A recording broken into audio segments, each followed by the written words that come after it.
Have you ever found yourself looking at a massive swarm of bees, maybe clustered somewhere completely unexpected, like clinging to a lamppost or a parked car? Or even, the side of a building. Exactly. And when you see that, what's your first thought? For a lot of people, it's probably called pest control, right? That's the usual reaction, yeah. But what if there was a completely different way, something that goes way beyond just, getting rid of them and actually offers a path to conservation? A surprising path, even. Right. So today we're doing a deep dive into some really fascinating stuff we've gathered about a unique and I think quite inspiring approach to bee conservation. It really is. It's a story that kind of challenges how we think about where nature can survive, maybe even thrive, sometimes in the most unlikely places.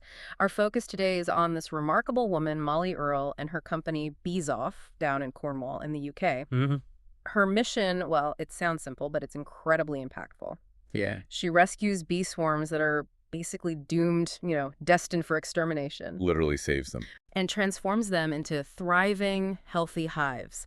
And as we'll find out, there's a pretty sweet reward at the end, too. And Molly's work, well, it couldn't be more critical, really. We all know honeybees are just vital pollinators, essential for our ecosystems, our food. Absolutely. But people often underestimate the challenges they face. Habitat loss, diseases, wiping out colonies. Yeah. It's serious. Yeah. So Molly Earl's efforts, they tackle this head on, saving entire colonies that would otherwise just be gone. Yeah. It's very direct, hands-on conservation. It really is. Okay, so let's unpack this. Let's dig into Molly's journey. How did she even start doing something like this? It's pretty unusual. It is. Well, her introduction to bee swarms came super early, like when she was just a kid. A nipper, as the source said. Yeah, exactly. Just a nipper. Catching them with her dad, who was an amateur beekeeper. And back then, their kit was pretty basic. Cardboard boxes, basically. Cardboard boxes, yeah. Maybe a sheet if she was lucky to cover it. Can you just picture that? Mm-hmm. A little girl facing a buzzing swarm with just a box. It's quite an image, isn't it? And it helps to understand why bees swarm in the first place. Right. It's totally natural. The colony gets too big, splits up, and the old queen takes off with maybe half the bees to find a new home. Looking for space. Exactly. Ideally, they want a dark, sheltered spot, about 70 liters in volume. But the problem is, especially in built-up areas, there just aren't many natural tree hollows left. Not enough suitable spots. So where do they end up? Chimneys, wall cavities, attics? Mhm. Human structures become the next best thing. So Molly kept this up as a hobby, right? Taking in unwanted swarms, building her own bee numbers. But then she hit a snag, a practical one. Lots of swarms were ending up high up on buildings. You need special gear for that. Scaffolding, insurance. Right. Insurance, proper equipment. She realized she couldn't really do it safely or properly without that stuff. And that's when Bees Off became official back in 2020. Okay. But what really pushed her, apparently, was just this strong feeling that she had to protect these bees from being, well, poisoned by standard pest control methods. A real drive for conservation. Yeah. So now she leads a part-time team of 5, including a builder, rescuing bees all over Cornwall. And what's really fascinating, I think, is how things have shifted. Perceptions have changed. How so? Well, initially, Molly found swarms through, Facebook groups, local beekeeping contacts, that kind of thing. Word of mouth, almost. Pretty much. But now, as more people understand her work, and maybe the importance of bees generally, she's getting calls directly from pest controllers. No way. Really? Yeah, they'd rather call her for live removal than just go in and exterminate. Wow. It really shows a move towards, collaboration for bee welfare. Even industries that traditionally focused on removal are adapting. That is a huge shift. Okay, so they get the call. They know there's a swarm. What does the actual rescue look like, technically speaking? How do they find them and then, gently move thousands of bees? Well, it's quite careful work. They start with tech thermal cameras, probe cameras, to pinpoint exactly where the colony is inside a structure. Okay. So no guesswork. No guesswork. Then it's about careful access, maybe removing some roof tiles or a chimney pot, very delicately. Right. And for the bees themselves, they use a special bee vac. A bee vac. Sounds intense. It does, but it's not. It's designed to be really gentle, low pressure, just sucking the bees into a collection box without harming them. Okay. And critically, they don't just take the bees. They cut out the comb sections that have eggs and larvae. The brood comb. Exactly. That gets transferred to the new hive box, ensuring the colony's future. They even collect any nectar to feed back to them straight away. It's very thorough. That level of care really shows, which we'll get to in a minute with the success rate. Yeah. But first, where are they finding these swarms? You mentioned chimneys and walls, but the sources talk about some really odd spots. Oh, yeah. Like inside a hot tub pump and the ceiling of an electricity substation. That must have been tricky. Tricky is probably an understatement. You can just imagine the logistics for the substation job. Apparently, the team had to work in 4-hour shifts, timed precisely around a backup generator because of the danger. Wow. That's dedication. It really speaks to the lengths they'll go to. And it really highlights Molly's philosophy, doesn't it? She says the rescue itself, even these complex ones, is actually the smallest part. She really emphasizes the aftercare. That's what makes the difference for the colony's long-term health. So what does that aftercare actually involve? Why is it so critical? It's a great point. Because true conservation isn't just that dramatic rescue moment, is it? It's the follow-through. Right. So after removal, the bees go to a quarantine site. They get checked thoroughly for diseases, pests like varroa mites, and treated if needed. Okay, so a health checkup. A full health checkup. Only when the colony is confirmed healthy and strong are they moved to one of her permanent apiaries. Oh. And this really brings up, the sheer commitment needed. It's not just removing a problem. It's taking responsibility for these creatures long term, giving them sustained care. That sounds incredibly intensive, that level of dedicated aftercare. It is. But it clearly works. The results are pretty astonishing, aren't they? They really are. Because that commitment leads to this, an incredible 98% survival rate for her rescued bees. 98%. That's huge. It absolutely validates her whole approach, that meticulous process. It's extraordinary. And with 250 hives rescued since just 2020, finding enough space obviously became a big issue. Okay. After filling up her dad's farm with 70 hives, she got really creative. She literally used Google Earth, scanning the landscape for pockets of nature. Resourceful. Totally. And that led her to Emery's, this mineral supplier. They mine china clay, but are also involved in restoring old quarries in Cornwall. Ah, okay. That's an interesting connection. Yeah, and their environmental manager, Peter Sauford, was apparently really open to the idea. That's great. So a partnership formed. Exactly. Last year, she set up 12 hives in this quiet, grassy bit at Pardocks, right next to some woodland. Nice location. And now she's setting up more on a replanted quarry site.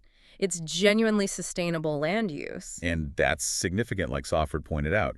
It's good for the bees, giving them forage and a home, but it also benefits the site, repurposing industrial land for something ecologically positive. Good for the community, too. Definitely. And speaking of unconventional spots, it gets even more interesting. Oh. Molly now has 10 hives right next to a power station and another 10 at an incinerator. Wow. Okay. That's definitely not the picture most people have of an apiary. Right. She even says most people imagine hives on a remote farm somewhere. This is different. And if we kind of connect this to the bigger picture, Molly's insight here is potentially game-changing. How so? She's found that bees don't actually need huge fields of just one crop, like rapeseed or whatever. Monoculture. Exactly. What they really thrive on, based on her experience and the data, is scrubland and hedgerows, just sort of mixed, wilder areas. That's fascinating. Is there proof of that? There is, yeah. Really strong proof from the National Honey Monitoring Scheme. They analyzed her honey. Okay, what did they find? Get this. Plantain, which Molly calls just a weed growing through patio cracks, was one of the top 3 plants her bees were foraging on. A weed. A weed. And 86%, a huge majority of the pollen came from blackberry bushes. Brown brambles, basically. Yeah, stuff we often overlook or even try to get rid of. It completely flips the script on what we think of as valuable habitat. Wow. As Molly says, there's always something to learn about bees. So true. That really is a powerful takeaway. We think manicured gardens are wildflower meadows, but maybe it's the messy edges, the weeds, that are the real biodiversity hotspots. Seems like it for bees anyway. But these unusual sites, like the power station, while they offer good forage and maybe security, Molly does mention they need more micromanagement. Why is that? Well, it's mainly the risk factor. If a colony decided to swarm from one of those locations, you wouldn't want them setting up home inside the power station machinery or the incinerator complex. Ah, right. Potential problem. Exactly. So there's an extra layer of monitoring needed, just making sure the colonies stay put and don't cause issues for the site operations or safety. Extra vigilance. That makes total sense. Okay, another question that might pop up for listeners is, wouldn't these bees just be better off left wild, finding their own way? What does Molly think about that? Her view is pretty clear on that. She feels that living truly wild, finding those perfect natural tree hollows, is not a reality, unfortunately, for most bees today. Because the spaces just aren't there. Largely, yes. The landscape has changed too much. The sad fact is, without help, most of these swarms in awkward places would likely die out or be exterminated as a nuisance. Right. But interestingly, she is experimenting, trying out new hive designs that might mimic natural tree cavities more closely, trying to give them the best possible environment after the rescue. Trying to bridge that gap. That's good. And all this incredible effort, this dedication, it culminates in something tangible and apparently quite delicious. The honey. Last year, she launched the rescued bee honey. Sells it at markets, 10 pounds a pound. Decent price. And it's not just selling well, it won a Gold Taste of the West award recently. Fantastic. That's great recognition. It really is. And Molly sums it all up perfectly. She says, to take bees from a place where they were likely to die out or be poisoned, to get them up to full strength, and then to have proper honey, it doesn't get better, does it? You can't argue with that. It's a pretty amazing outcome. It really is. But thinking about it, for someone inspired by this, maybe thinking of doing something similar, what are some of the less glamorous bits, the challenges maybe hinted at in the sources, beyond just climbing ladders? That's a good question. Well, managing 250 hives, especially scattered across these varied, sometimes tricky locations, that's a huge ongoing job. The logistics must be immense. Immense. It's not just the rescue day. It's the constant health checks, treating for mites, dealing with diseases, finding new sites, the physical labor, week in, week out. Right. It takes this unique mix of real passion, deep beekeeping knowledge, practical skills, and probably some solid business sense to keep it all going. And the honey sales, while great, probably only cover some of the costs, I imagine. Exactly. It's clearly a labor of love, driven by conservation first. A really comprehensive operation.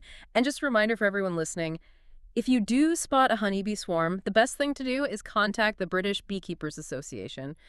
Don't try and deal with it yourself. They have local experts. Good advice. So this has been a really fascinating deep dive into Molly Earl's work. What started as, a childhood thing, catching bees with her dad, With cardboard box. with a cardboard box, has genuinely blossomed into this vital, really innovative conservation effort, turning these potential problems into success stories with a very sweet result. Definitely. After exploring all this, what's the main thing that stands out to you about her whole approach? For me, it's how it completely reframes what we consider good habitat for bees. It just underscores these profound lessons about bee behavior, their incredible adaptability, and the power of thinking outside the box, finding innovative solutions, unexpected partnerships. It shows conservation isn't always about, pristine wilderness. Sometimes it's about finding value in the overlooked places, the urban, the industrial, the edges. That's a really powerful thought to end on. So let's leave you, the listener, with this. Think about the weeds, the scrubland, the overlooked corners in your own area. What hidden ecological value might be lurking there, value we haven't fully appreciated yet, or figured out how to harness for conservation.